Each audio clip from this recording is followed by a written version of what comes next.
Shri Ganpati jewellers Dabwali Shri Ram Kumar ji गंगावालों का भारत सरकार द्वारा मान्यता प्राप्त मशहूर हॉलमार्क ज्वेलरी भव्य शोरूम। याद रखें, श्री गणपति ज्वेलर्स, नजदीक रेलवे स्टेशन, मीना बाजार, मंडी, डबवाली। संपर्क करें 9306987388। नमस्कार, तेज हरियाणा पर आप सभी का बहुत बहुत स्वागत है। और बड़ी खबर ये है कि हरियाणा में एनएलओ की परिवर्तन यात्रा अब अपने पैतृक गांव चौटाला और अपने गृह जिले सिरसा में विधानसभा एलनाबाद के चहरवाला से प्रवेश करेगी। और ये आईएनएलडी की परिवर्तन यात्रा पूरे 7 महीनों में 4200 किलोमीटर का सफर तय करने का दावे के साथ लगातार चल रही है। और जहां पर 24 फरवरी को आपको याद होगा अभय सिंह चौटाला ने नो मेवात से इसकी शुरुआत की थी और 25 सितंबर को कुरुक्षेत्र में एक बहुत बड़ी रैली का आयोजन ताऊ देवीलाल की जयंती के ऊपर इसका समापन किया जाएगा। लेकिन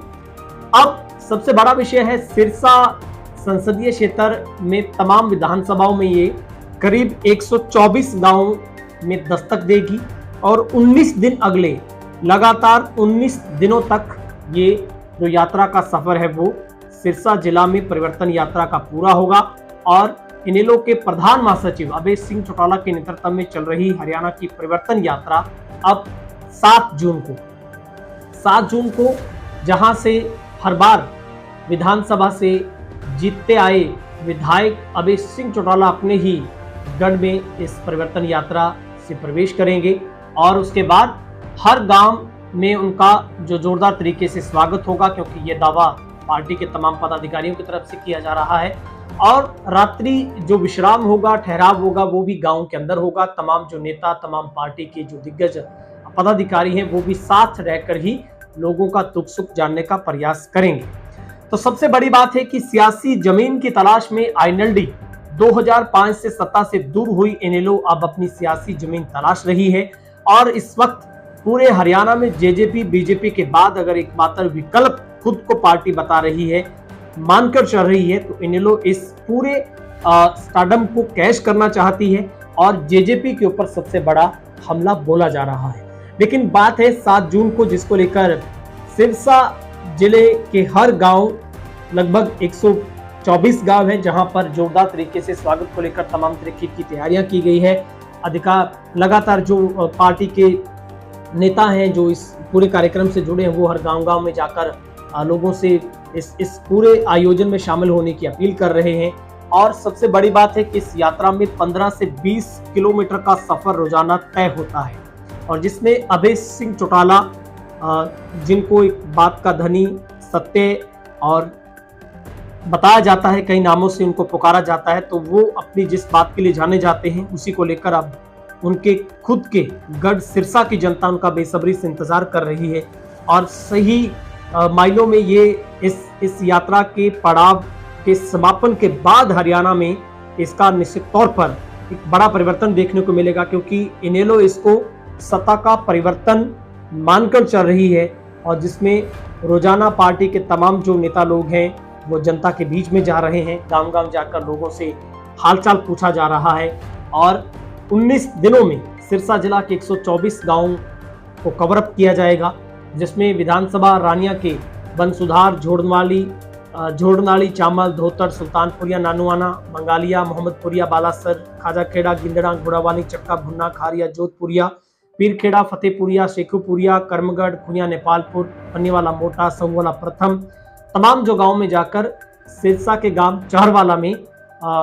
इस पूरे प्रवेश करने वाली इस परिवर्तन यात्रा का निमंत्रण दिया गया है। डबवाली के तमाम गांव हैं, एलनाबाद के तमाम गांव में निमंत्रण दिया गया है। कालावाली की बात करें, सिरसा की बात करें, तो हर जगह जाकर जो पार्टी की तरफ से इस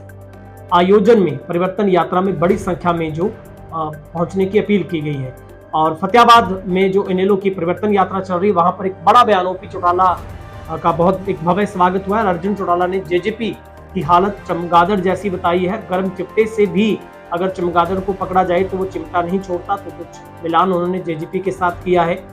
और फतेहाबाद के गांव ढांड में ये पूरी यात्रा पहुंची, जहां पर भव्य तरीके के साथ पूरी इस यात्रा का स्वागत किया गया है। जुबानी हमले इसमें किए जा रहे हैं, लेकिन सिरसा में निश्चित तौर पर, जहां पर बीजेपी के लिए सिरसा जिला पूरा बंजर है, यहाँ पर कमल कभी नहीं खिल पाया है। और ऐसे में इस बार आईएनएलडी कहीं ना कहीं सिरसा में सेंध लगाने में कोई कसर नहीं छोड़ना चाहती है, लेकिन इन 124 गांव में गुजरने के बाद आईएनएलडी की परिवर्तन यात्रा जब यहां से अपना पड़ाव पूरा करेगी, तो निश्चित तौर पर जो एक माहौल बनेगा वो कहीं ना कहीं सत्तारूढ़ गठबंधन दल के लिए भी निश्चित तौर पर मुश्किलें पैदा करेगा। और कहीं ना कहीं इस बार सत्ता में इस जेजेपी बीजेपी का बुरा हाल गिनाती कांग्रेस भी अपने आप को विकल्प मानकर चल रही है, क्योंकि कर्नाटक जीत के बाद और अभी राजस्थान में चुनाव होने हैं, पंजाब की सीमाएं साथ लगती है, तो ऐसे में भाजपा जजपा के सामने आईएनएलडी अपने आप को विकल्प साबित करने में लगी है, तो कांग्रेस भी अपने आप को कहीं ना कहीं विकल्प मानकर चल रही है। लेकिन ये तो 2024 के मिशन में सत्ता परिवर्तन का दावा लेकर आईएनएलडी निकली है, तो वक्त बताएगा और इस यात्रा में क्या कुछ जनता का प्यार आईएनएलडी को मिलता है, क्या वो धरातल पर प्यार वोट में कन्वर्ट होता है, मुद्दों पर जो आईएनएलडी फोकस कर चल रही है उस पर कितना असर छोड़ता है। फिलहाल इस रिपोर्ट में इतना है।